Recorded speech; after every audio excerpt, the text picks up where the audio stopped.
A deadly explosion strikes a record-setting oil rig, the latest on rescue efforts for the missing workers there. Also, with or without regulation, Lisa Jackson says she sees a vital role for EPA if the U.S. caps carbon emissions. And after years of squabbling, a major natural gas deal is now announced between Russia and Ukraine. From the Energy News Center in Washington, D.C., this is the Energy Report with Susan McGinnis. And good afternoon, I'm Tyler Suiters in for Susan McGinnis. Thanks for joining us for this Wednesday edition of the Energy Report. Right now, rescue crews are scouring the Gulf of Mexico looking for survivors from an oil rig explosion. At least 11 workers are now missing after last night's accident at the Deepwater Horizon rig about 50 miles off the Louisiana coast. The rig is under contract to BP, but it was not in production at the time of the explosion. Transocean owns the Deepwater rig, one of 14 that company now has working in the Gulf.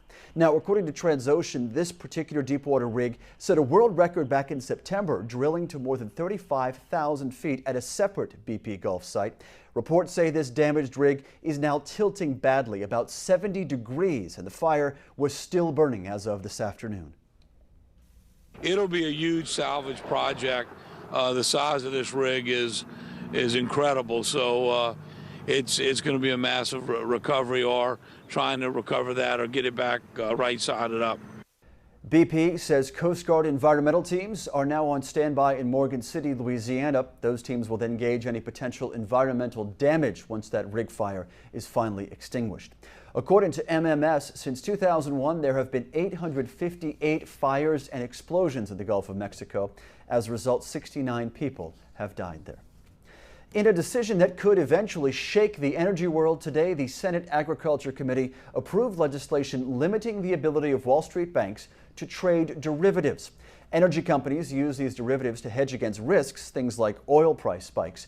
But derivatives are now also a vehicle for speculation, and critics here on Capitol Hill have blamed them for the record oil price run-up of 2008. Now, this proposal, which comes from Ag Committee Chairman Blanche Lincoln, it would severely restrict banks' ability to run derivatives trading desks, a major source of revenue for those banks as credit remains tight in the recession. The measure approved today is expected to be included in the broader financial overhaul bill. The Senate could take up that legislation sometime next week. The biggest energy-related Senate announcement, however, is of course still to come. We expect to see the long-awaited Kerry Graham-Lieberman climate bill, or what there is of it, on Monday. But even if the legislative effort to price carbon does not succeed, the Obama administration says it is in fact moving forward with its regulatory approach. And during a discussion last night at George Washington University, Clean Skies News was there as Lisa Jackson said that EPA will have a role no matter how the U.S. decides to cut carbon emissions. This isn't about who does it. I know there'll be a role for EPA in any future. We're the keeper of the emissions inventory, of the reporting. We're going to have lots to say about the state permits or state programs that'll implement new laws. So I know we'll be there. I just think we have to get started. Jackson also commented on what may or may not be in the KGL climate bill. And she says the White House, quote, is not looking for a gasoline tax. On that note, yesterday, co-author John Kerry told reporters there will not be a gas tax. His words, despite earlier expectations from his fellow co-authors that that component would indeed be included in that legislation. Again, Monday is the expected rollout for that. Today, Vice President Biden announced more Recovery Act funding for energy-efficient building retrofits, $452 million in funding to be exact, awarded through the DOE. The Vice President says that the new program will encourage contractors to work on entire neighborhoods simultaneously rather than simply retrofit one home at a time. And that in turn, funding will spawn more private investment as a result. And these communities aren't just relying on these grants. They'll use this as seed money to leverage an additional $2.8 billion over the next 3 years. That's a total of $5 for every dollar of grant money. The grants will support large-scale retrofits and also improve the energy efficiency of thousands of buildings nationwide, from individual houses all the way up to larger institutions. The Department of Interior has now issued a request for interest. This is the first federal step toward potentially leasing a wind energy project off of the Delaware coast. That state has already approved a proposal by Blue Water Wind for construction of a 200-megawatt offshore wind farm. But Delaware still needs to apply to MMS for an offshore lease, and that could mean competing with other companies if competitive interest exists. Now, with that in mind, MMS will use industry responses to gauge specific interest in the commercial development of wind resources off of that state's shores. And if those responses indicate there is no competitive interest in this particular area off of Delaware's coast, the agency then may proceed with the non-competitive lease process. Either way, the leasing process will include public participation and a thorough environmental review. Overseas this afternoon, you might call it a gas for Navy clunkers deal. Russia is agreeing to deep cuts in its natural gas prices that it sends to Ukraine.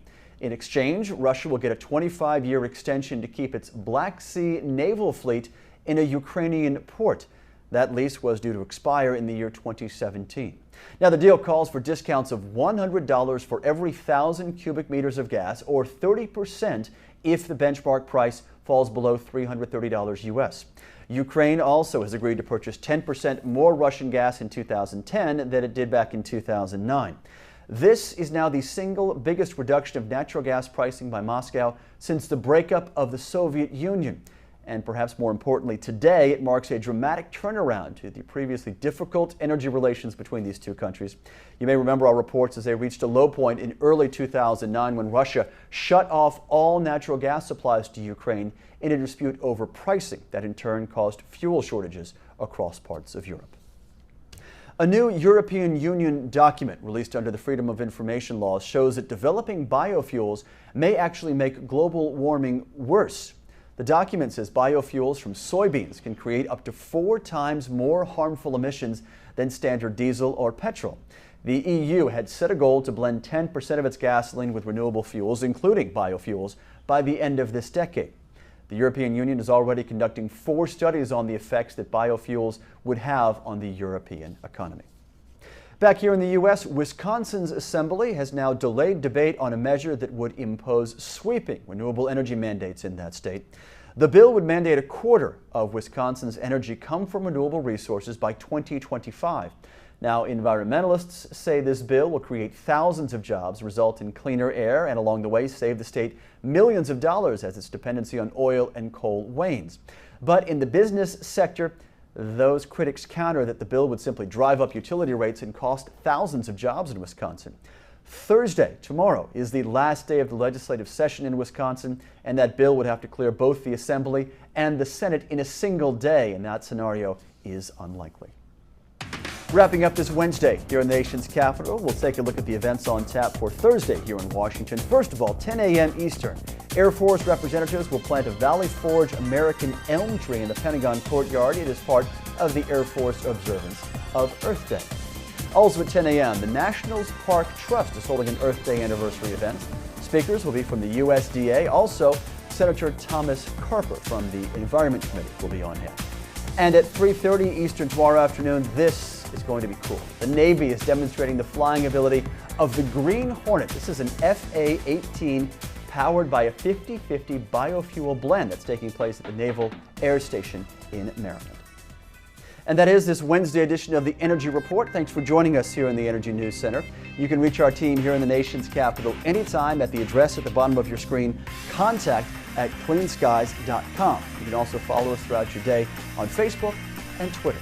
I'm Tyler Suiters. We're glad you're with us. You're watching Clean Skies News.